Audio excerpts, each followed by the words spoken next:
Bom, para quem não me conhece, sou Luiz Guerreiro, pastor dessa igreja. Há 15 anos que estou aqui nesse ministério maravilhoso. Sou discípulo do pastor Daniel. E hoje, mais uma vez, ele me alegrou meu coração, convidando para vir trazer uma palavra. E eu creio que hoje será um dia de bênção, um culto é profético, é um culto de milagre. E eu creio que se você veio aqui hoje abatido, você não sairá daqui como entrou, mas sairá aqui cheio da unção, cheio do poder de Deus sobre a tua vida, sobre a tua casa, sobre os teus negócios, sobre a tua família. Amém? E hoje, como a gente está vendo aí, né, os poços de Isaac. Puxa vida, você vem numa quarta-feira à noite, você que está me vendo pela internet, e eu vou te ensinar hoje a cavar um poço. Prepara porque a palavra vai falar ao teu coração. O texto é grande, tenha paciência, que Deus vai falar contigo hoje, amém? Então lá em Gênesis 26, de 1 a 6, a palavra de Deus diz assim: houve fome naquela terra, como tinha acontecido no tempo de Abraão. Por isso Isaac foi para Gerar, onde Abimeleque era rei dos filisteus. O Senhor apareceu a Isaac e disse: não desça ao Egito, procure estabelecer-se na terra que eu lhe indicar. Permaneça nessa terra mais um pouco, e eu estarei com você e o abençoarei. Porque a você e a seus descendentes darei todas essas terras, e confirmarei o juramento que fiz a seu pai Abraão.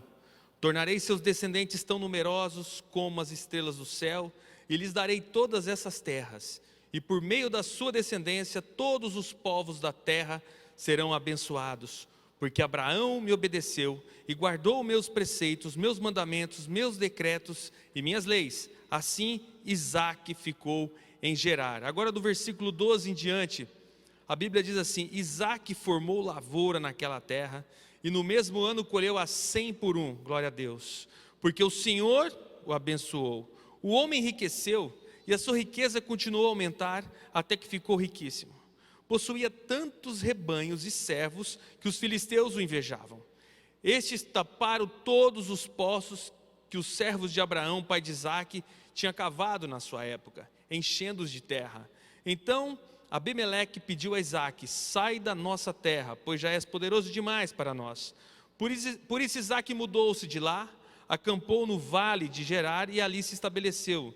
Isaac reabriu os poços cavados no tempo de seu pai Abraão, os quais os filisteus fecharam depois que Abraão morreu, e deu-lhes os mesmos nomes que seu pai lhes tinha dado. Os servos de Isaac cavaram no vale e descobriram um veio d'água, mas os pastores de Gerar discutiram com os pastores de Isaac, dizendo: a água é nossa. Por isso Isaac deu ao poço o nome de Ezeque, porque discutiram por causa dele. Então seus servos cavaram outro poço, mas eles também discutiram por causa dele. Por isso o chamou Sitna. Isaac mudou-se dali e cavou outro poço, e ninguém discutiu por causa dele. Deu-lhe o nome de Reobote, dizendo: agora o Senhor nos abriu espaço e prosperaremos na terra. Dali Isaac foi para Berseba. Naquela noite o Senhor lhe apareceu e disse: eu sou Deus de seu pai Abraão, não tema, porque eu estou com você. E eu o abençoarei e multiplicarei os seus descendentes. Por amor a meu servo Abraão, Isaac construiu nesse lugar um altar e invocou o nome do Senhor. Ali armou o acampamento e os seus servos cavaram outro poço. Amém? Glória a Deus. Abra o teu coração, porque hoje o Senhor vai falar contigo. E para nós podermos entender esse texto, nós precisamos primeiramente saber que havia ciclos naquela região de secas. Se nós olharmos um pouquinho antes, veremos que Abraão passou por uma necessidade igual. Depois, mais à frente, nós percebemos que Jacó passou por isso com José. Lembra? Todos nós conhecemos o momento que José foi para o Egito e ali houve abundância, e José foi usado por Deus. E depois, ainda mais à frente, nós vemos Eliseu, Elias, falando de momento de escassez, momento de dificuldade. Então precisamos entender isso. E o Egito era um local de bênção, era um local que havia prosperidade. O Egito era o local, o destino do povo que vivia na Palestina, natural, de ir em momentos de escassez, em momentos de dificuldade. E um segundo ponto que nós temos que entender aqui é saber a necessidade que havia, quando falava em escassez, a necessidade que era desse povo. Necessidade era água. Falando em água, deixa eu tomar um pouco, que eu li bastante. Quanto vale um copo d'água desse aqui, gente? Pastor, quanto vale um copo d'água desse? Você que está em casa me vendo, quanto vale um copo d'água desse? Alguém pode responder aí, pastora? Aqui vale um pouquinho, é o trabalho do nosso diácono ir lá buscar água, colocar ali no bebedouro e trazer aqui. Mas esse copo d'água, independendo das circunstâncias, ele vale tudo que você tem, porque você tem sede. E para o povo de Deus, nessa passagem de Isaac, a água era tudo para ele.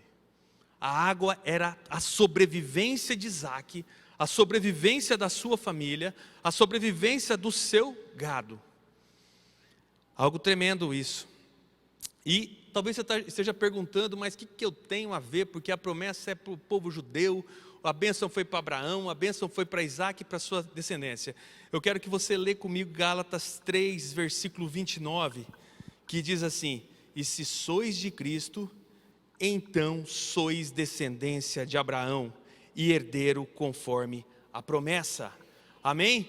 Então o texto que eu li tem promessa para a tua vida. Então você receba essa palavra hoje como promessa de Deus para a tua vida. Eu não sei qual é a tua necessidade, eu não sei qual é o teu desejo, aquilo que você tem lutado, aquilo que tem feito você orar, buscar a face do Senhor, mas eu quero dizer que Deus é o mesmo de ontem, hoje e sempre, e sobre a tua vida, se você recebeu a Cristo no teu coração, saiba que as bênçãos de Abraão estão sobre a tua vida, amém? Glória a Deus, aleluia. Água é tudo, gente. O Brasil hoje é o celeiro do mundo, todos olham para o Brasil, porque existe o que aqui? Água. Fora as suas bacias, há um lençol freático tremendo, maravilhoso. Então o Brasil é riqueza, né? Então quando a gente vai, quem já comprou alguma propriedade rural aqui? Alguém já comprou terra? Alguém tem um sitinho? Levanta a mão, tenha constrangido, um sitinho, para não falar que tem fazendeiro aqui. Tem alguém com sítio, com algum sítio, uma chacrinha? Tem irmã aqui. Primeira coisa que você vai fazer quando você vai comprar uma terra, você pergunta o quê? Se é boa de água. Porque tem um momento de seca, um momento de escassez. E se a terra for boa de água, tem rio, tem fluentes, tem nascente, tem tudo isso, a terra vale mais. Porque no momento de seca, teus animais não vão padecer, você não vai precisar gastar, você vai ter abundância. Então, gente, o Brasil é um monte de água. Por isso que o Brasil é rico, e por isso que eu creio, declarando e profetizando sobre o nosso país, que o nosso Brasil será celeiro do mundo, que o Brasil é do Senhor Jesus, e essa nação vai ser poderosa, no nome de Jesus, para a honra e glória dEle, amém? E eu quero trazer aqui alguns pontos importantes, para que nós possamos receber a nossa bênção aqui. E lendo esse texto, a primeira coisa que eu vejo é a obediência. Obediência, e nós temos que entender que quando estamos debaixo, quando nós obedecemos a Deus, nós estamos debaixo das bênçãos. Olha que maravilha, eu obedeço a Deus e fico debaixo das bênçãos de Deus. Entretanto, quando eu desobedeço, eu fico debaixo do quê? Maldição. Olha como isso é sério. Então obedeça, você está debaixo de bênção. Se você desobedece, você está debaixo de maldição. Quando não andamos nos ensinamentos da graça de Jesus, porque hoje as pessoas falam, hoje Jesus, agora não existe mais nada contra mim, porque Jesus, a lei acabou. Não, a lei, Jesus veio confirmar a lei. Então quando nós andamos debaixo da graça, eu vou falar um pouquinho da graça, que são os ensinamentos de Jesus. Quando você anda, você está embaixo de bênção. Mas quando você não anda na plenitude da graça, você anda debaixo das consequências do teu pecado. E isso nós precisamos entender. Então a graça é o favor imerecido. Nós não merecemos, essa é a graça de Deus. Jesus morreu por nós. E é o favor imerecido. Deus é cheio de graça, Ele gosta de nos abençoar, apesar de não merecermos. E a graça de Deus, Ele muda nossas vidas em 3 maneiras principais. Primeiro, que a graça, ela te salva, amém? Em Efésios 2, 8, 9 diz: pois vocês são salvos pela graça, por meio da fé, e isso não vem de vocês, é dom de Deus, não por obras, para que ninguém se glorie, amém? Então, quando você entrega, se você crê em Jesus como o Senhor e Salvador da tua vida, saiba que a graça de Deus te alcança, e ela traz para você salvação. Você está salvo, Jesus te salva, Jesus te ama, Ele morreu por você, e você está debaixo dessa graça, e nada vai te afastar do amor de Deus. Essa é a salvação, essa é a graça de Deus que te salva. E o outro tipo é a graça que te ensina. E aqui é um problema. Tito 2, 11 a 13 diz: porque a graça, o apóstolo Paulo dizendo, porque a graça de Deus se manifestou salvadora a todos os homens, amém? Ele nos ensina a renunciar à impiedade e às paixões mundanas e viver de maneira sensata, justa e piedosa nesta era presente, enquanto aguardamos a bendita esperança, a gloriosa manifestação de nosso grande Deus e Salvador Jesus Cristo. Então, o que Deus faz conosco? Através da graça de Jesus Cristo, Ele nos mostra uma forma de viver, um padrão. E esse padrão não é o meu padrão, mas é o padrão de Deus, é o padrão de Jesus. E Ele nos ensina a vivermos longe e afastado daquilo que nos faz cair, daquilo que nos faz pecar, daquilo que nos afasta de Deus, daquilo que nos leva para a morte, daquilo que nos leva à iniquidade. Então você pode estar pensando assim: puxa vida, mas eu peco, peço perdão. Continua insistindo. Lembra do terceiro poço? Continua insistindo, continua orando, continua buscando o Senhor, continua se arrependendo, buscando a face de Deus, porque Deus te ensina, e é através da palavra dEle que vai te fazer se livrar de tudo que é amarra, de tudo que é pecado na tua vida. Então a graça, ela nos ensina a renunciar tudo aquilo que é paixão mundana, de tudo aquilo que nos faz viver de uma maneira ímpia, mas vivemos de uma maneira sensata, justa e piedosa nesse tempo, amém? E por fim, a graça te sustenta. Então lá em 2 Coríntios 2,9 diz assim: minha graça é suficiente a você, pois o meu poder se aperfeiçoa na fraqueza, portanto eu me gloriarei ainda mais alegremente em minhas fraquezas, para que o poder de Cristo repouse em mim, amém? Então a palavra está dizendo que quando estamos fracos, Deus nos faz forte, é na tua fraqueza. Então Deus te sustenta através da graça. Então na graça nós temos a salvação, o ensino de Deus, e nós temos também o sustento dele para as nossas vidas. E o texto continua falando em Gênesis 26, 2, 3. Deus fala para Isaac: não desça ao Egito. Vou parar aqui. Gente, olha que coisa doida. Porque o Egito era sinal de fartura, sinal de abundância. E a primeira coisa que Deus fala: não desça ao Egito. Porque o Egito era o local que todos os povos iam. Eu quero até perguntar, o que seriam os especialistas de hoje dizendo sobre o Egito?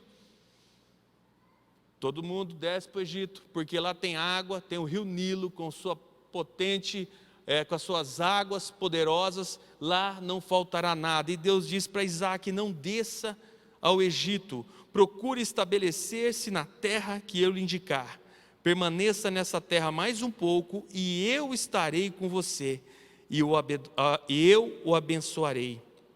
Gente, obedecer não é entender, compreender, mas obedecer é uma ação. Não vai para o Egito. Egito era sinal de fartura. E eu pergunto, qual seria a vontade de Isaac aqui? Qual seria o mais seguro para Isaac? E aonde? Ir para o Egito. Porque no Egito havia fartura, no Egito havia abundância, no Egito havia segurança.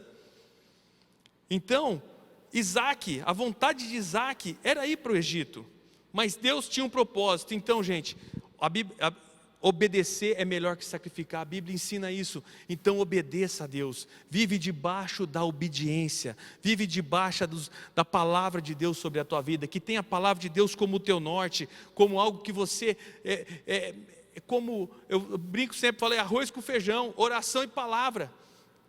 é essencial para as nossas vidas. Às vezes nós estamos cheios de promessa, mas não vivemos na palavra de Deus. Então temos que ter comunhão com Deus através da oração e ter conhecimento da palavra de Deus, porque ali você vai andar em obediência. E Deus está falando: você quer ser abençoado? Então anda em obediência. Anda em obediência a Deus. E lembra que a obediência é uma decisão. Eu decido obedecer. Amém? Em segundo ponto, eu queria falar um outro ponto importante: resiliência e posicionamento. João 16:33, a Bíblia diz assim: eu disse essas coisas para que em mim vocês tenham paz. Neste mundo vocês terão aflições, contudo tenham ânimo, eu venci o mundo. Em 2 Timóteo 1,7 diz: porquanto Deus não nos concedeu espírito de covardia, mas de poder, de amor e de equilíbrio. Romanos 12:2 diz: e não vos amoldeis ao sistema deste mundo, mas sede transformados pela renovação das vossas mentes, para que experimenteis qual seja a boa, agradável e perfeita vontade de Deus. Amém? Isaac, ele não estava em risco sozinho, gente. Ele não estava sozinho, mas a palavra era para ele. Mas ele era ali o líder de um povo. E ele estava com a sua família, ele estava com seus filhos, ele estava ali com seus animais, com todos os seus compatriotas. E ali estava Isaac. E a Bíblia não fala que Isaac murmurou e nem desistiu. Sabe uma coisa que eu vejo muito hoje? As pessoas dizendo assim: olha, quando você quer saber se uma coisa é de Deus para a tua vida, não vai ter oposição. Imagina se eu falasse isso para Isaac: ó, se é de Deus, Isaac, não vai ter oposição. Ele já desistiria no primeiro poço, né? Alguém aqui já cavou um poço? Deve ser terrível. Eu fico imaginando, eu se eu dar 10 pasadas no chão assim, eu acho que eu já começo a transpirar e já vai dar dor na coluna, né? E a Bíblia diz que Isaac, ele foi nos poços do seu pai, nos poços do seu pai, e aquilo lá era briga sem terra para todo lado. Então na hora que tinha água, a água era vida. As pessoas não barganhavam isso. Então quem estava na posse era dono, era briga de grileiro. E ali chegou Isaac, viu o poço do seu pai, poço de papai, e estava entulhado. Por que estava entulhado? Porque não havia água. Isaac falou: vamos cavar, vamos tirar o entulho. E na hora que ele tira o entulho, o que tem lá? Água, vida, é agora, glória a Deus, a bênção de Deus está aqui. Aí a Bíblia diz que contenderam com ele, e eu não sei o motivo, não brigou, simplesmente Isaac foi para o outro poço. A Bíblia não diz que ele murmurou e nem pensou em desistir, mas ele continuou olhando para a bênção de Deus, para aquilo que Deus prometeu, porque Deus prometeu para ele: eu te abençoarei. E Deus está dizendo para você hoje: seja resiliente, tenha posicionamento nesse tempo, não olhe para as circunstâncias, não olhe para as dificuldades, sabe? E olhe para Deus, olhe para aquilo que Deus prometeu para a tua vida. E se você está debaixo da obediência dEle, saiba que você é abençoado, que você é bendito. E ele foi para outro poço, esse também é de papai, e ele tirou os entulhos que ali haviam. E o que aconteceu com aquele poço? Tinha água. Gente, a água era a vida. Talvez a gente não entende isso, né? Que tem tanta água aqui, é demais, glória a Deus. Mas ali não tinha mais. E ali ele tira de novo e cava água. E ele devia olhar para os familiares, as crianças, os animais. E novamente a Bíblia diz que houve contenda com Isaac. E novamente ele desistiu. Você precisa crer no que Deus tem para a tua vida. Mesmo em obediência, houve oposição contra a vida de Isaac, e ele foi resiliente e se posicionou. E a Bíblia diz que ele furou o terceiro poço, e ali quando ele furou o seu poço, Deus o abençoou e ali ele engrandeceu e agradeceu o nome do Senhor, porque ele teve resiliência e posicionamento. Então, meu querido, não desista dos sonhos de Deus para você, não desista do teu casamento, não desista do teu ministério, não desista daquilo que Deus está te dando hoje, da oportunidade que Ele te dá hoje. Tantas pessoas hoje estão lutando com a vida. Nós vamos orar hoje, pessoas queridas lutando com a vida, lutando com esse com esse Covid, e nós muitas vezes murmurando e reclamando de pequenas coisas que acontecem. Então, hoje o Senhor está falando para mim e para você: não desista, se posicione nesse tempo, creia na mão poderosa de Deus, porque se Deus é contigo, quem será contra você? Deus é contigo, então não desista, amém? Glória a Deus, glória ao Senhor, glória a Deus. Em terceiro lugar, o propósito. Qual é o propósito de Deus na tua vida?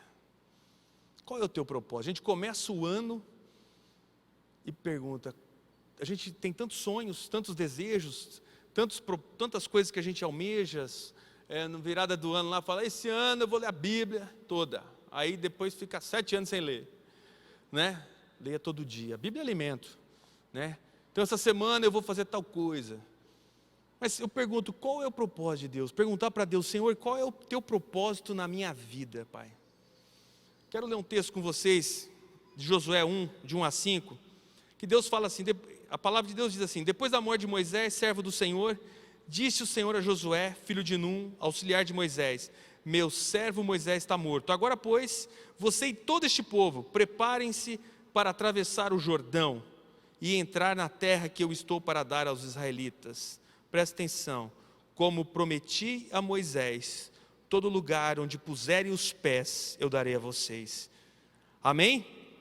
Seu território se estenderá do deserto do Líbano e do grande rio, o Eufrates, toda a terra, dos hititas até o mar grande, no oeste. Ninguém conseguirá resistir a você todos os dias da sua vida. Assim como estive com Moisés, estarei com você. Nunca o deixarei, nunca o abandonarei. Amém? Havia um propósito de Deus sobre a vida de Josué, e ele viveu debaixo desse propósito. E eu quero te dizer uma coisa, que o propósito, quando você fala em propósito, você fala assim: a bênção de Deus sobre a minha vida não estava em Isaac, não estava no Egito. A promessa, o propósito de Deus não estava ele viver na terra dos filisteus, em Gerar. A bênção, o propósito de Deus na vida dele não estava nos poços que o seu pai cavou, mas a bênção de Deus estava sobre a vida dele. E a bênção de Deus, se você andar em obediência e ter posicionamento, está sobre a tua vida hoje. Então que você receba essa palavra profética hoje, e que você creia que a bênção está sobre você. A bênção não está no teu emprego, não está no seu dinheiro, mas está sobre você, porque a bênção ela vem do trono dos céus sobre você, porque você anda em obediência. Então obedeça a Deus. Você obedece a Deus, você não precisa correr atrás da bênção, porque ela está com você. Você é a bênção. Assim como ele disse para Josué: Josué, aonde pisar a planta do teu pé é território santo. Meu querido, onde Deus te colocar? Território santo. Território santo, porque maior é aquele que está em mim do que aquele que está no mundo. Declara a palavra de Deus. Declara a palavra de Deus sobre os teus negócios, sobre a sua família. Declara: a minha família é bendita do Senhor, minha família é bênção, minha família é abençoada.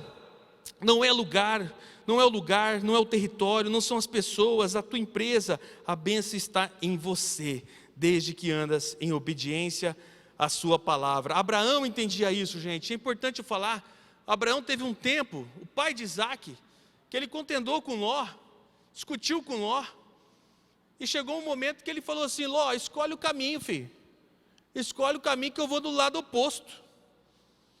E Ló escolheu lá, né? Depois a gente sabe o que aconteceu com Ló.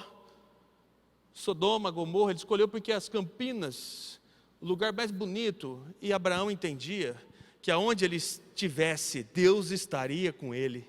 Deus estaria com ele. José no Egito, um pouquinho mais à frente, ele entendia isso. O homem ficou, gente, José foi demais. José no Egito é demais. Foi vendido como escravo pelos irmãos. Pensou se esse cara tivesse tempo de ver as feridas na alma dele?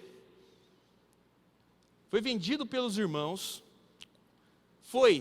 ficou preso 2 anos sem fazer nada, com a mulher do Potifar, sem fazer nada, e ficou preso 2 anos. A Bíblia não diz que esse homem murmurou, não diz que ele reclamou, não diz que ele pensou em se matar, e desistir, tirar a sua vida.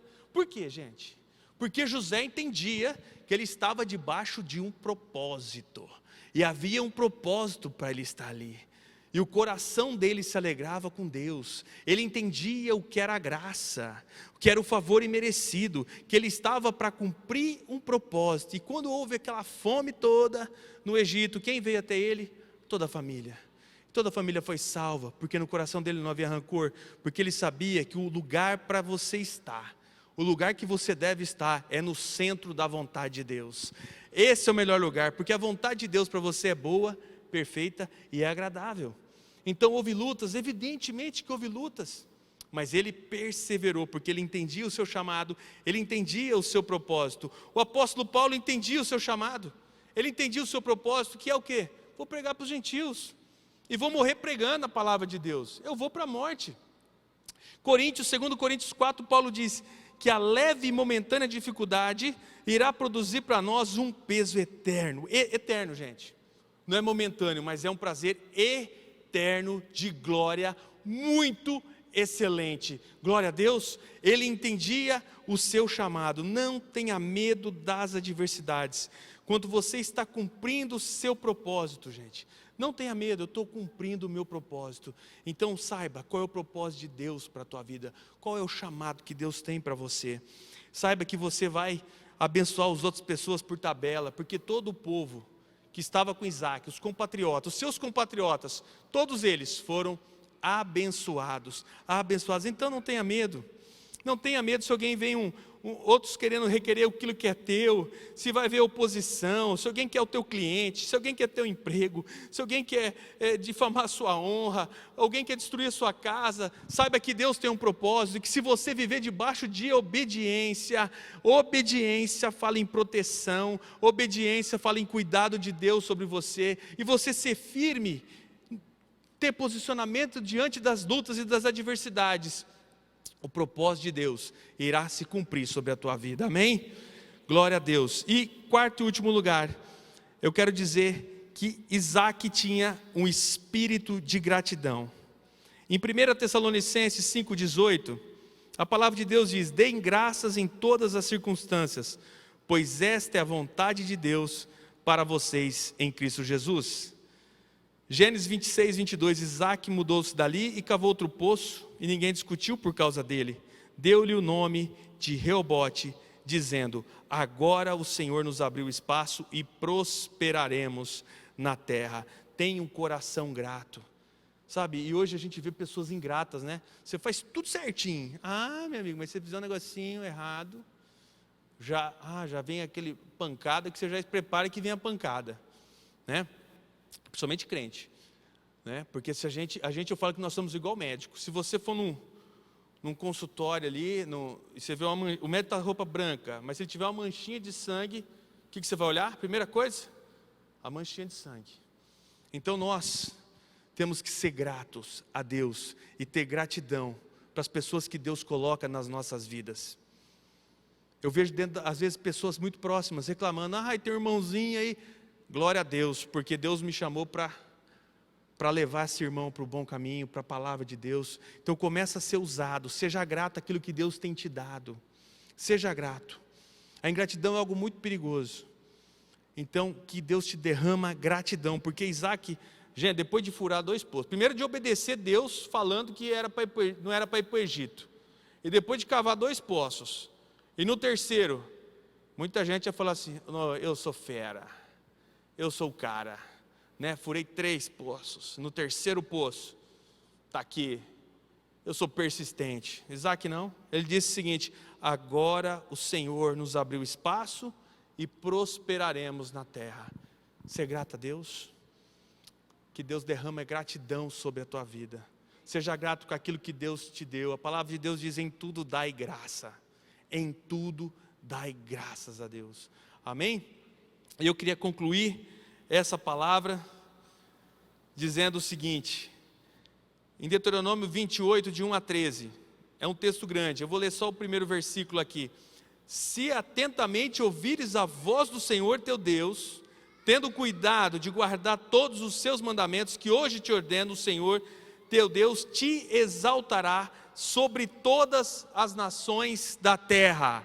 Amém? Lembra que eu disse no livro de Gálatas, o que a palavra diz lá em Gálatas? Que se você está em Cristo Jesus, todas as promessas de Abraão estão sobre a tua vida. Então declara sobre a tua vida, declara sobre a tua casa o que está dizendo aqui em Deuteronômio de 28, de 1 a 13. Porque será bendito, onde você estiver, você será bendito. Bendito será a tua cidade, bendito será o teu campo, bendito será o fruto do teu ventre, o fruto da sua terra, dos seus animais. Bendito o teu cesto e a tua amassadeira. Bendito serás ao entrares, e bendito serás aonde saíres. O Senhor fará que sejam derrotados na tua presença os inimigos que se levantam contra ti. Por um caminho sairão contra ti, mas por 7 caminhos fugirão da tua presença. O Senhor determinará que a bênção esteja nos seus celeiros e em tudo que colocares a mão, e te abençoarás na terra que te dá o Senhor teu Deus. O Senhor te constituirá para si um povo santo. Declara isso sobre a tua casa, que a tua casa é santa, que a tua família é santa. Declara como tem te jurado, quando guardares os mandamentos do Senhor teu Deus e andares nos seus caminhos. E o Senhor, no final, versículo 13 diz: e o Senhor te porá por cabeça e não por cauda, e só estarás em cima e não debaixo, se obedeceres aos mandamentos do Senhor teu Deus, que hoje te ordeno, para guardar e cumprir. Amém? Andar em obediência à vontade de Deus é o melhor lugar. Ande na presença de Deus, ande na presença, seja dirigido pela potente mão de Deus. Obedecer de coração é desejar fazer o que Deus lhe ordena. Amém? Eu queria que você fechasse seus olhos, que eu quero orar pela tua vida hoje. E se você hoje sentiu de Deus,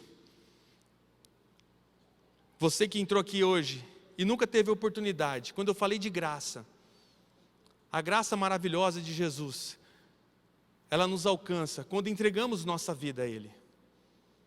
E se você entrou aqui hoje e não teve ainda a oportunidade de confessar Jesus como Senhor e Salvador da tua vida, você que está me vendo também pela internet, que não teve ainda essa possibilidade de confessar Jesus como Senhor e teu Salvador, para que a graça maravilhosa de Jesus possa entrar na tua vida e possa mudar a tua história. Eu queria que você fizesse uma oração comigo. Tem alguém aqui hoje que ainda não confessou Jesus, entendeu essa palavra, entendeu que você é uma bênção, mas você hoje quer confessar Jesus como teu Senhor e Salvador? Eu queria que você ficasse de pé, aonde você estiver agora. Amém. Mas você que está em casa, me vendo pela internet, eu queria que você repetisse essa oração comigo, assim: Senhor meu Deus, eu hoje confesso Jesus Cristo como meu Senhor e único Salvador, que morreu por mim, mas ressuscitou e vive, e os meus pecados hoje estão perdoados, e eu creio que o meu nome está escrito hoje no livro da vida. Amém. E que as bênçãos de Abraão estão sobre a minha vida hoje, no nome de Jesus. Glória a Deus, glória a Deus. Hoje Deus está curando, hoje Deus está libertando pessoas que estão aqui magoadas, vieram aqui hoje com ressentimentos. Oh Senhor Deus, o Senhor tem curado vidas, Senhor Deus. Espírito do medo, hoje o Senhor está libertando você com medo, você que está hoje com falta de ânimo. Oh Senhor Deus, Deus está te trazendo ânimo, porque existe uma marca da promessa sobre a tua vida. Hoje o Senhor está libertando você de todo espírito de covardia, de retrocesso, todo espírito do medo, oh Deus, do ressentimento, a falta de perdão. Hoje o Senhor está te livrando de pecados de estimação, pecados ocultos. Hoje o Senhor está curando, trazendo cura para a tua alma, trazendo cura. Você vai viver a graça plena de Deus, a graça que ensina, a graça que te ensina a viver uma vida em santidade, uma vida cheia do Espírito Santo, que aonde você estiver, você será uma bênção. E eu quero declarar sobre as famílias hoje, Senhor, assim como o teu filho Josué declarou um dia: Senhor, ele declarou: eu e minha casa serviremos a Deus. E eu declaro que as nossas casas nesse tempo serão casas de oração, casas cheias do Espírito Santo, casas cheias do amor de Deus, onde haverá perdão, onde haverá comunicação, relacionamentos sendo restaurados nas famílias, relacionamentos restaurados nas casas. Eu declaro em nome de Jesus, seja quebrado hoje todo espírito de divórcio, todo espírito de rebelião dos filhos contra os pais, em nome de Jesus, que haja a tua paz, que a tua paz, ela reine sobre cada uma das casas aqui, em nome de Jesus. Eu te agradeço, Deus, por esse tempo, oh Deus maravilhoso, Pai, que a graça maravilhosa de Jesus Cristo, o amor de Deus Pai e as consolações do Espírito Santo de Deus esteja com cada um aqui, esteja também na tua casa, você que está vendo pela internet, que a paz do Senhor esteja sobre a tua casa, sobre a tua vida,